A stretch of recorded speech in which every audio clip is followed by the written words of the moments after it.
Great, and we're live. Hello and welcome. My name is Sean Johnson Andrews, and I'm your host. I'm the immediate past president of the Cultural Studies Association, and I'm broadcasting from the north side of Chicago. Thanks for joining us for the experiment in scholarly communication, where we chat with activists and academics breaking down the breaking news. Today, we're joined by Todd Wilson, or Wolfson, sorry. I know Todd first by his excellent writing as an associate professor in the Department of Journalism and Media Studies at Rutgers University. He's an author and editor of several books, including Digital Rebellion, The Birth of the Cyber Left, which remains one of my favorite of the last decade, as well as The Refusal, Herbert, Marcuse, and the Contemporary Social Movements, The Gig Economy, Workers and the Media in the Age of Convergence, as well as dozens of other peer-reviewed articles. He co-directs the Media, Inequality, and Change Center at the University of Pennsylvania's Annenberg School for Communication.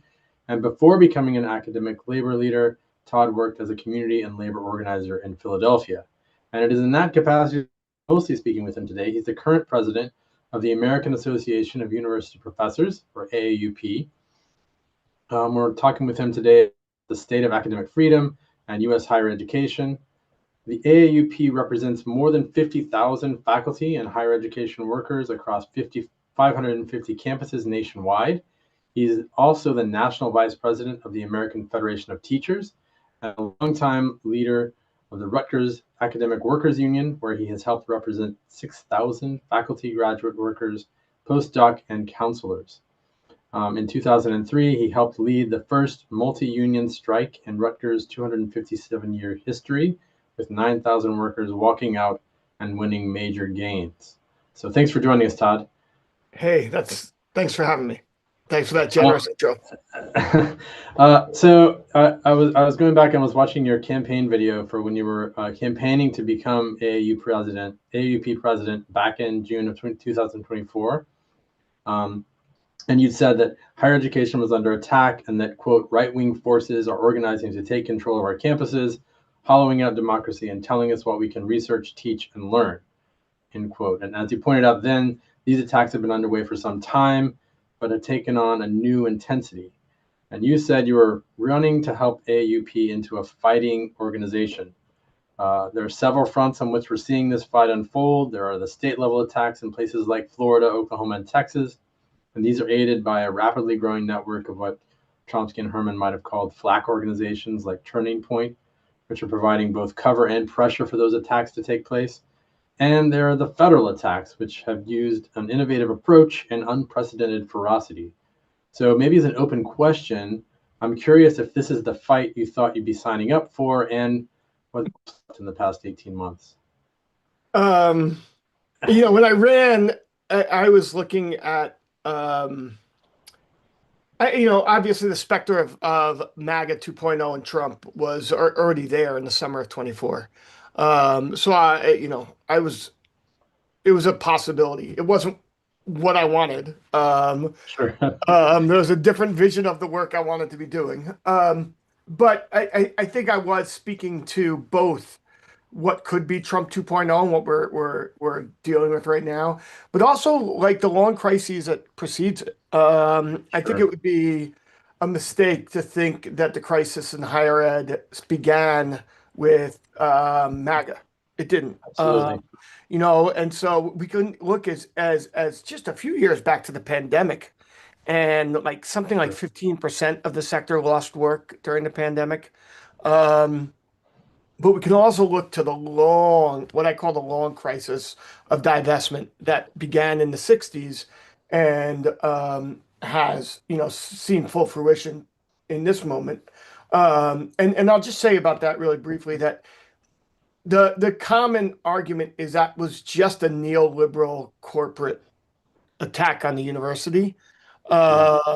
It's not that simple in my estimation, and in many ways augurs what we're dealing with today. So I think the divestment from higher ed began on the heels of the 60s because both people of color were getting broad access to higher ed in ways they never had, and highly subsidized, sometimes free higher ed, whether in the University of California system or the CUNY system.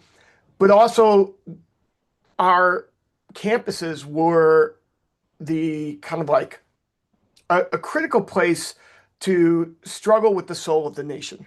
Sure. The civil rights movement, the anti-war movement, the Berkeley free speech movement, the Black Panther Party, all of them, and many other movements in the 60s were rooted and had a basis in the universities. So the defunding of higher ed first began as a political and racialized project, um, and then had all the impacts we know, like student debt, a growing army of bureaucrats, and Sure. adjunctification, et cetera, et cetera. But it's important to note that it was political before it was economic in a sense, Sure. or at least they were entwined. Well, and I think I forget. I was reading one of your recent interviews, and I think that long process. It's important also highlighting the racial, and we could also talk about the gender kind of dynamics there. That defunding, we can kind of see all of these attacks on what are called like racial, was it racist ideology or racial ideology, gender ideology. A lot of that is already baked into that long process as well, right? Abs Attacking these things. It's not a Trump innovation. It's just more out in the open with Trump. It's absolutely right. Yeah. It's just more out of, I mean, there are other aspects to it, and the Sure. MAGA has got other things going on, but yeah, no, absolutely. There's a long history here of white supremacy in this country. And of MAGA and Donald Trump didn't create white supremacy. Oh, They're just absolutely. tapping into it in a very disgusting and problematic way. But Well, no, and especially in relation to higher ed. I mean, I think that yes, the point of there was a moment where there was an expansion of access, an expansion of the system, and the contraction was not just neoliberal. I think that's a really important point to kind of hammer home.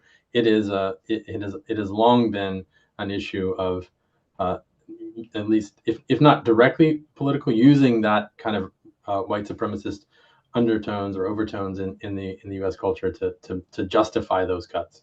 and there's one other thing here, just really briefly on this big meta arc that's important is that if as we're thinking about how we fight back, it's important that we don't say, okay, we're just fighting back against MAGA, right? We have to recognize that we're Sure. back at one level against MAGA, Trump, what's happening in Oklahoma or Texas or Florida. But at another level, we're also fighting back against the neoliberal takeover and like a long history. So it helps us set direction if we're really clear about like what the forces are that we're up against. Well, that we really jumped right into it here, and that's great. So I'm out. I do want to like.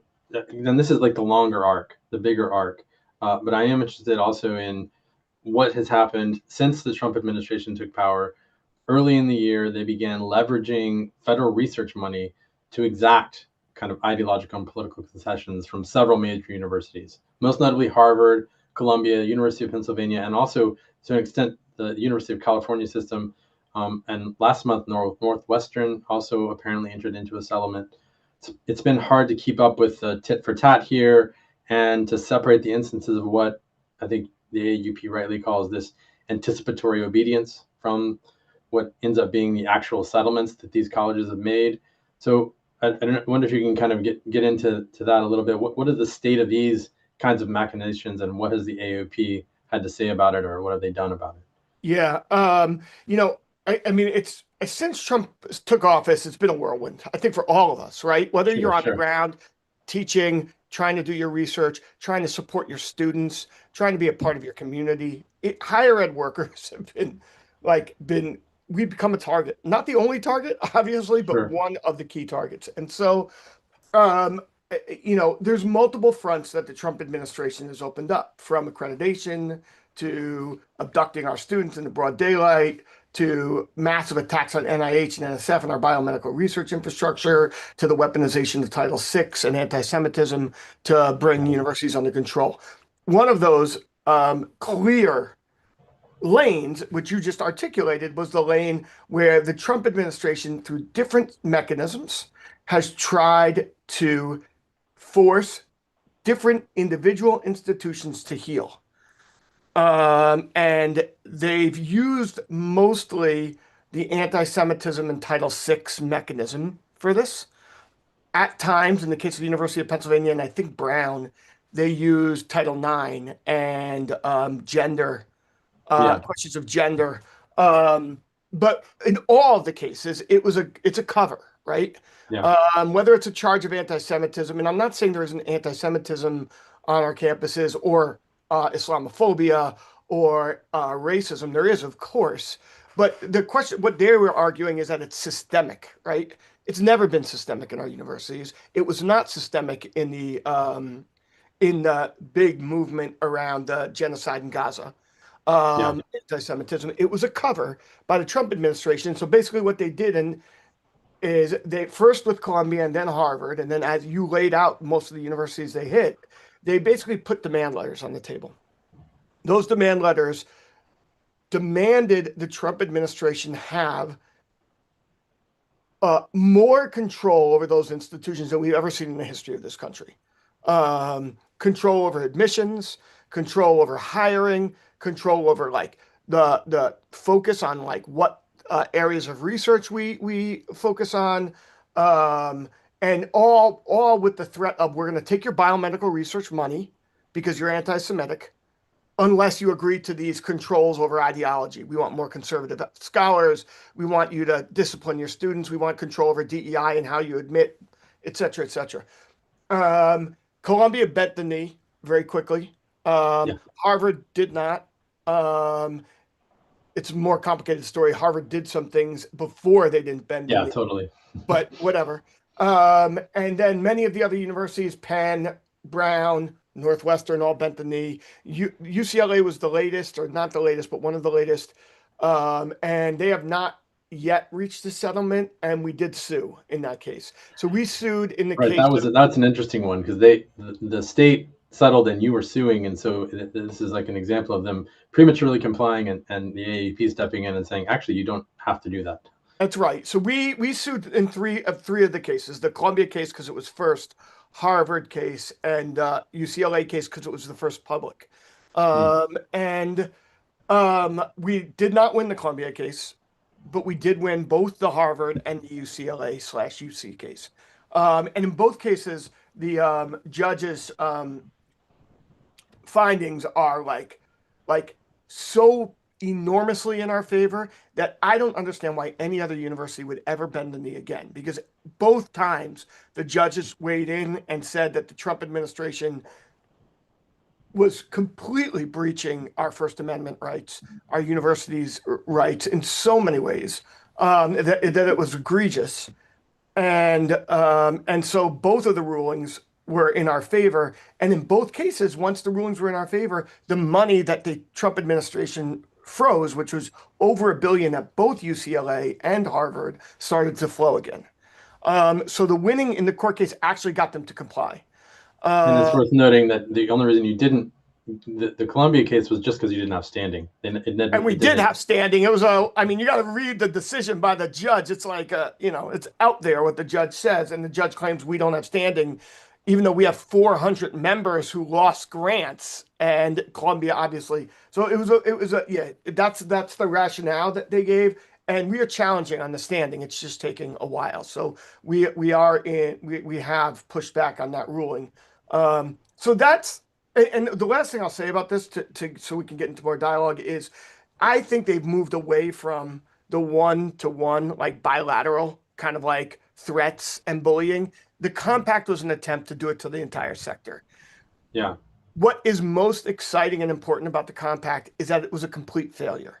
And Yeah, that nobody took it, right? every single one of those 9 campuses, faculty, students, staff, alumni, organized, stood up, wrote petitions, had teach-ins, and had actions, and demanded their administrations not sign on. 7 publicly said they wouldn't sign on. 2 didn't publicly say it, but didn't sign on either. And that's University of Texas and Vanderbilt. So it was a complete victory on the side of higher ed. And I saw amazing organizing on all 9 campuses. Our faculty, our students are ready to fight. And so I think, obviously the forces arrayed against us are pretty big, but I was really inspired by what I saw in the fall. Well, to speak to another kind of victory, one of the most striking way that these attacks have been tied up with the continuation of the assault on student freedom of speech and assembly, and the weaponization of anti-Semitism. This is all tied up in stuff that began during the previous administration, right? There's Yes. probably a lot to say here about Biden's failures on this front. We can kind of draw a direct line from the failure of protecting Colombia's encampments against genocide in Gaza 2 years ago to the attacks above, as well as the attempt to deport students for their political speech. So there's a lot you could talk about there, but I know the AAUP has been directly involved in this struggle through the case AAUP versus Rubio, Yep. where you notched an important win back in September. So I don't know if you want to speak to that shorter arc, but either way, if you can kind of update us on that front. Yeah, so that was I mean, some of the arguments made in that case actually link back to the arguments made in Harvard and University of California. But it was a very different case, right? Basically, we were watching, all of us in the nation, and particularly in higher ed, watching our students, Mahmoud Khalil, Yeah, Ramesa Astor, get abducted off the street for writing editorials that Marco Rubio didn't like, right? I mean, crazy town, right? And so we wanted to figure out an approach to challenging this and challenging the statements that Rubio was making, which were that you cannot say things that the federal government doesn't like politically and be here on a student visa or teaching in a yeah, university. You don't have First Amendment rights, and so that's what we sued them. But basically, we sued them. We knew it was going to be really hard to get non-U.S. citizens to testify sure. for good reason. Um, Especially in this climate, yeah. so we also made the argument that the federal government's attack on the freedom of speech of non-U.S. citizens was also an attack on U.S. citizens' right to hear their freedom of speech. Right. So it was a dual argument, and obviously in that case it was a resounding victory again. The Harvard case and the Rubio case were both in the First Circuit, which is in Massachusetts. Both cases came in at the same time, but in different courtrooms. And the judge that heard that case, again, he was like very, very vociferously on the side of our rights to freedom of speech, and very much on the side that visa holders have First Amendment rights absolutely in this country. And anything that Trump or Rubio or any of those folks say is wrong. They have First Amendment rights. That was the major ruling that we got out of that case. And again, it was because we were watching with horror what they were doing to our students and faculty. Yeah. And you, now that you've won that case, what do you feel like is the status of that approach? You said that you think the bilateral negotiation approach around funding, that seems to have kind of been at least shelved for a moment. How has their approach, what do you think has happened with their approach around using deportation to, against people who have spoken out? Is Yeah, that is that is yeah. that are they moving away from that? Is that something that we're seeing less of? What has been Um, the result of that victory, do you think? I mean, we're seeing less of it for sure. What we are waiting, so the ruling, we still need a ruling on what the remedy is for this, and that's still being worked out. Our hope, my hope, I'm not going to speak to anyone else, not to the legal team. We haven't talked about this recently, is that it's very clearly stated that the federal government and actors in the federal government like Kristi Noem and Marco Rubio and Donald Trump or JD Vance cannot make the claim that they're going to deport people who are here in higher ed on visas studying or on visas as faculty or postdocs or what have you, cannot be deported for their speech. Right. They cannot be deported for their speech. That does not mean that we're going to be able to control a very rapacious federal government that does all sorts of things to operate around the law and move as a bully. I mean, Yeah. but it will curtail them. And what we're using the courts for, and like I want to argue to you that we don't think the courts are the absolute answer to the fight with the Trump administration and MAGA, but they can slow things down. And so what they will do is slow Yeah, down the onslaught. But it's not going to be a foolproof remedy. I hate to say, and we know that because Mahmoud Khalil is still in deportation proceedings as we speak. right. Well, and I'm sure we can come back to these kind of federal level attacks, and the effect that they're having on the sector more broadly. It is encouraging to see that kind of struggle, that kind of fight against, if it's not against the compact, then against these other kinds of movements. But the state level attacks have been ramping up for years, and really that was part of the context from when you were first running, and we've all been kind of watching it unfold, especially in states like Texas. And I was noting this screenshot of from the AAP of Texas on Blue Sky earlier this week. I don't know if you can see this. This email that was sent to, this is part of the campaign at Texas A&M to kind of monitor the speech of faculty. So here we have a faculty member who has been told that they can't teach Plato, I guess, at a college of higher learning in the United States.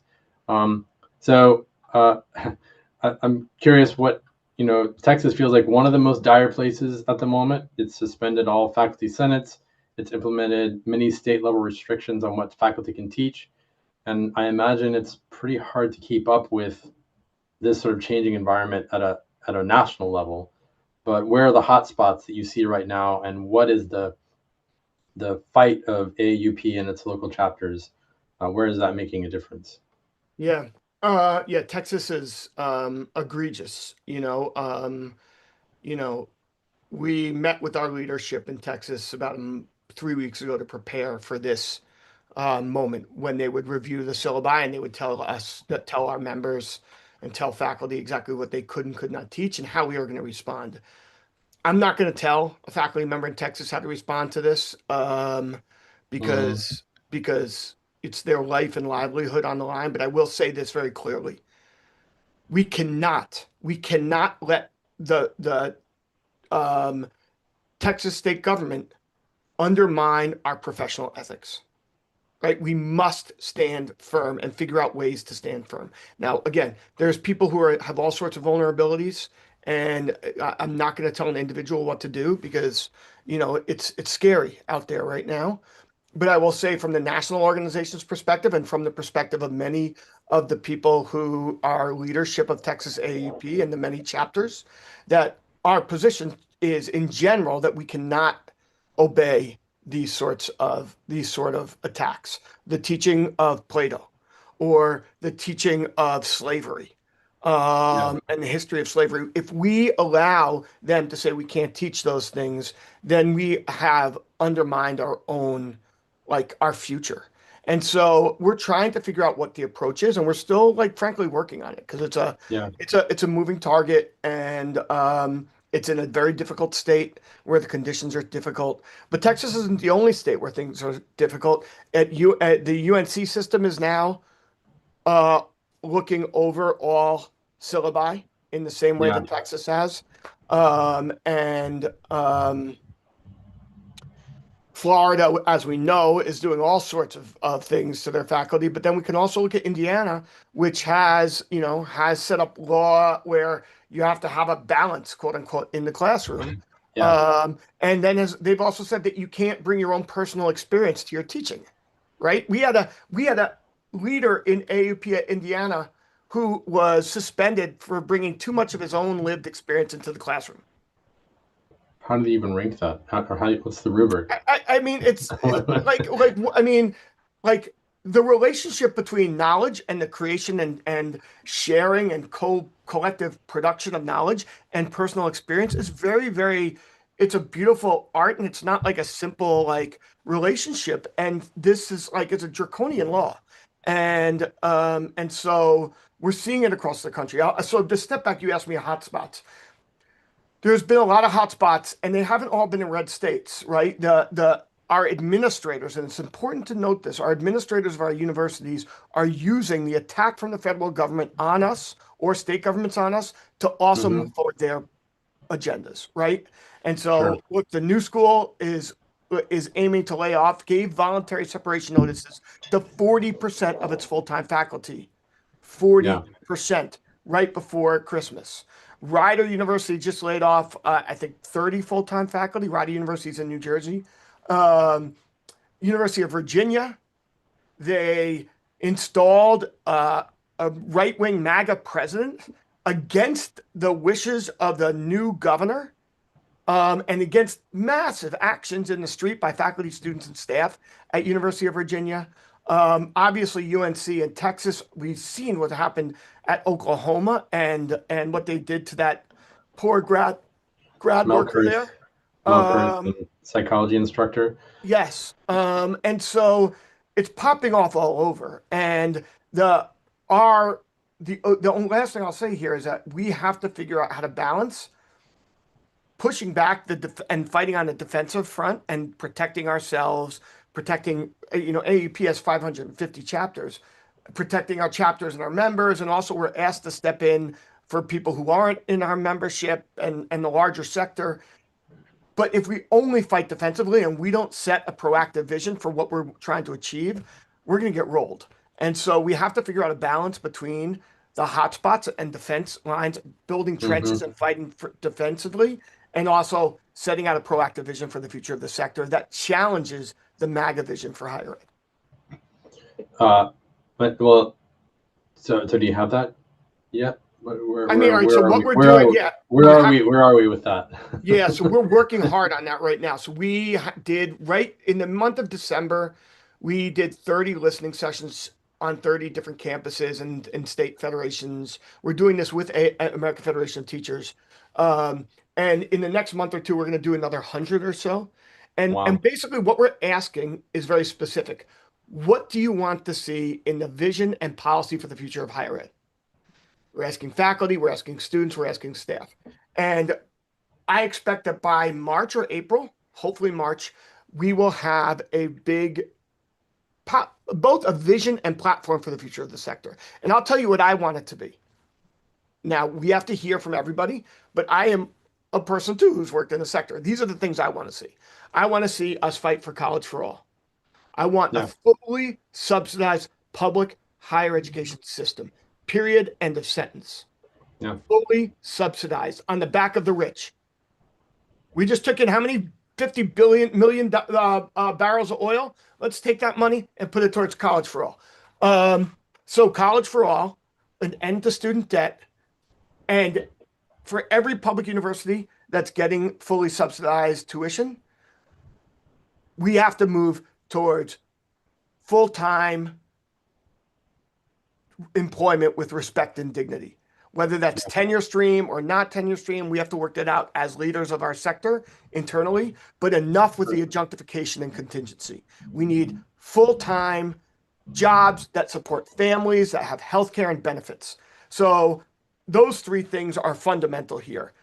Free, subsidized public higher education, an end to debt, and also an end to contingency. And then beyond that, we need to reimagine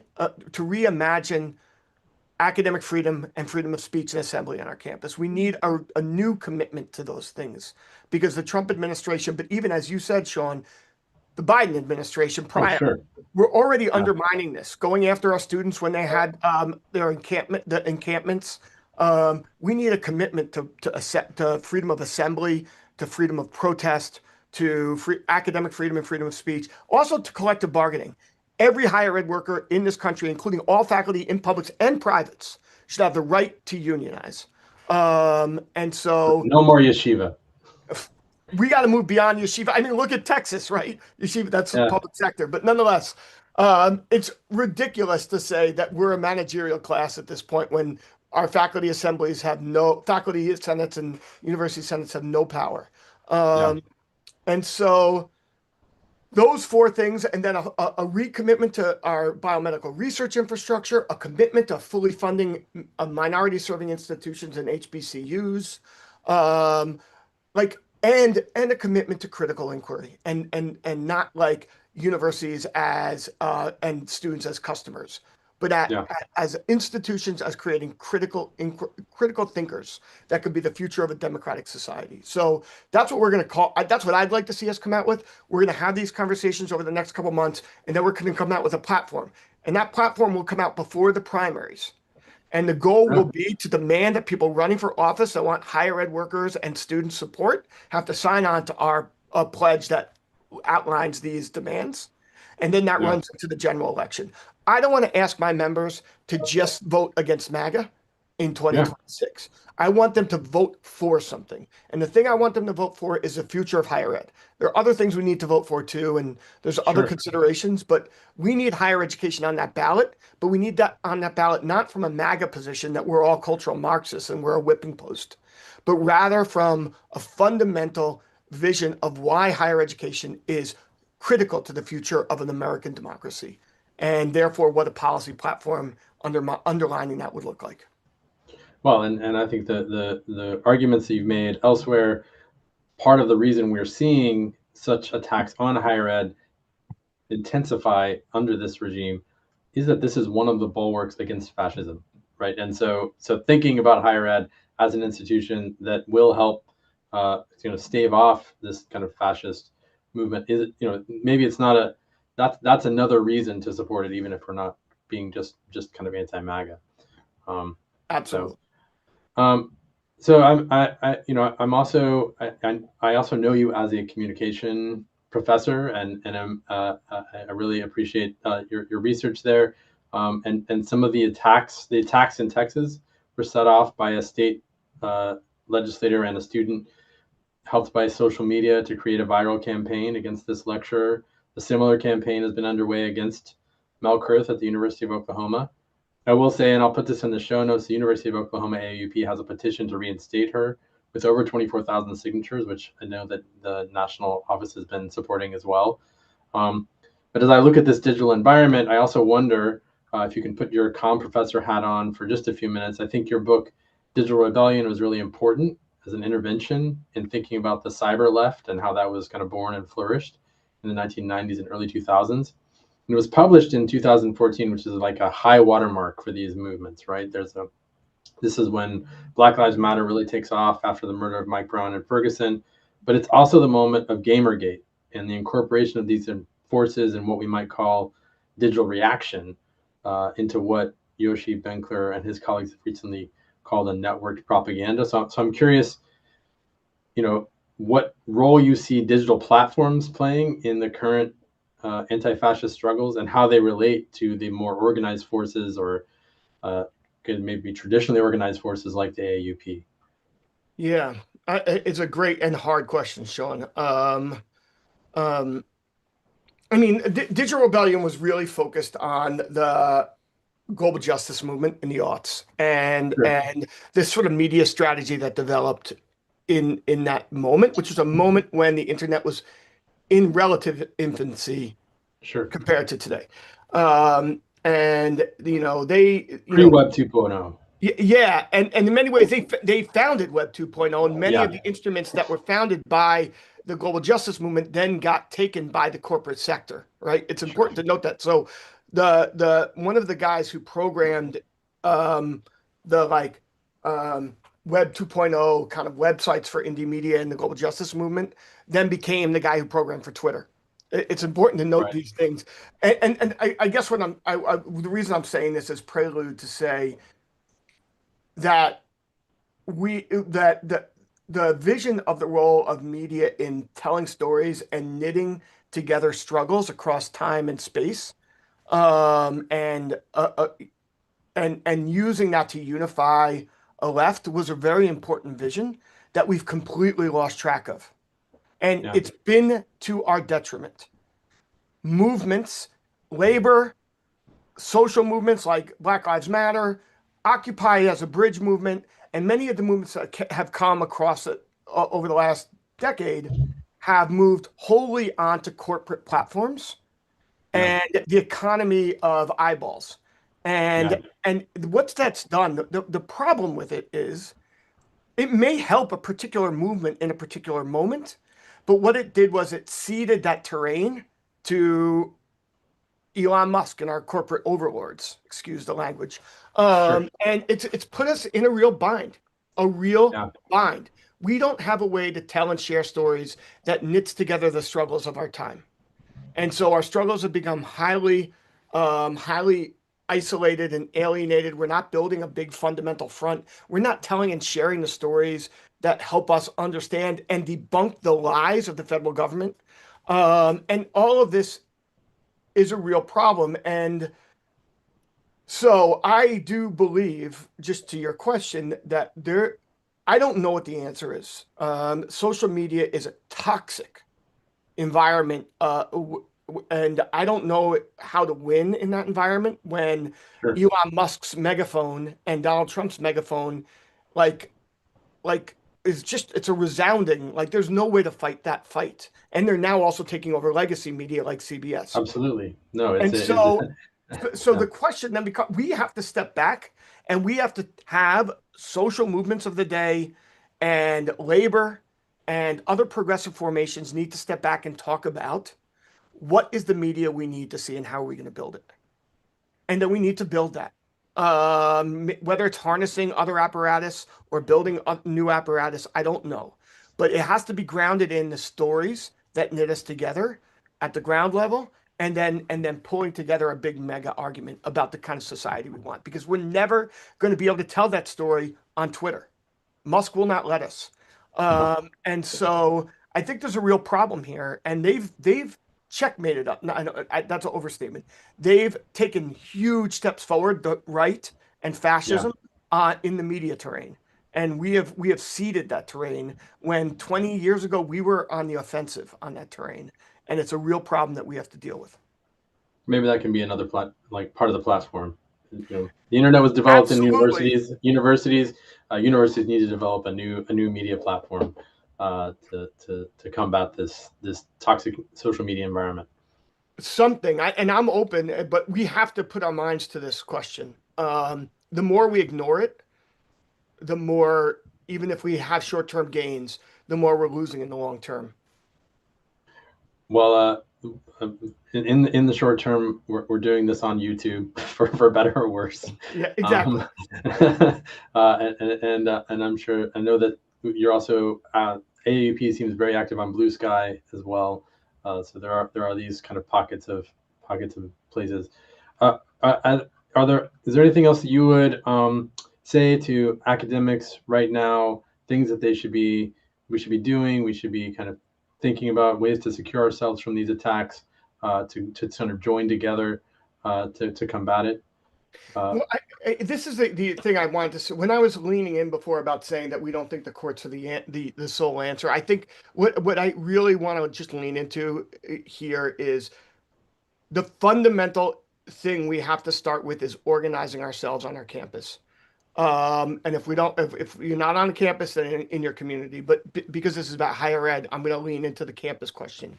And we have to, and this is the thing we were really toying with at Rutgers and led to our strike across three unions, is we have to organize across job category and with our students. We can no longer allow ourselves to be divided by job category that the boss gives us. mhm. And that means hard work and looking at each other a little more honestly, and dealing with the contradictions of higher ed, the hierarchical contradictions of higher ed Sure. in a much more honest way. But fundamental to the fight for the future of higher ed and the fight for the future of democracy is organizing. Nothing else. Hmm. Like, media is critical. So I believe that. That's why I wrote about it. But we can't win alone with a media war. We must start with looking each other in the eye as colleagues and saying, "What are you struggling with today? What have you been Hmm. struggling with for the last year? What are your dreams and aspirations as an individual, and also for your research or for the lives with your students and your community? And then how do we build that together?" And that has to be where we start. So that's really what AUP's main focus is. We've grown by 25% over the last year, and the main focus. So we were when I took office in the summer of 2024, AUP was about 40,000 members, just shy of that actually. Now we're over 51,000. And so that's like serious growth. Good. We have more work to do, a lot more work to do, but it starts with learning the skills of talking to one another. And in this social media environment, we're all like having more trouble building human connection in the real world. And so I think there needs to be real attention to that. How do we talk to one another? How do we build community at the campus or community level? And then how do we scale up from there? So AAUP will fight in the courts, and we will fight politically. We have this PAC. I know we should talk about. We have strategy for the elections coming up. Oh, yes, but yes. Fundamental to all of this is building power at the campus or community level. And without that, we're washed. Well, yeah, let's say one more thing. I think that all of that sounds, and I'm sure that there's materials on the website and materials that local chapters within states, within regions that can kind of help do some. And we have an online training. We have an online training 3 times a year. It's like a 12-hour training over like 4 sessions. And the last one we trained about 400 people in, and maybe 50 chapters. People need to become members of AAUP too. If you're in higher ed, please become a member, because we're stronger together. But yes, we do have trainings, and they're called Organize Every Campus is the name of the training program we have. Well, and I'll make sure to put that in the show notes. And what is the development with this PAC that you're launching? Is it AAUP's launching a PAC? AAUP is launching a PAC. AAUP launched a PAC, and for any viewers outside of the United States, this is a political action committee. Yes, it's a political action committee, and basically it takes in funds to give to candidates and also to organize ourselves in elections around candidates. So, and what's important here is that AAUP never, historically, ever has endorsed a candidate. It's seen itself as neutral on questions of politics proper.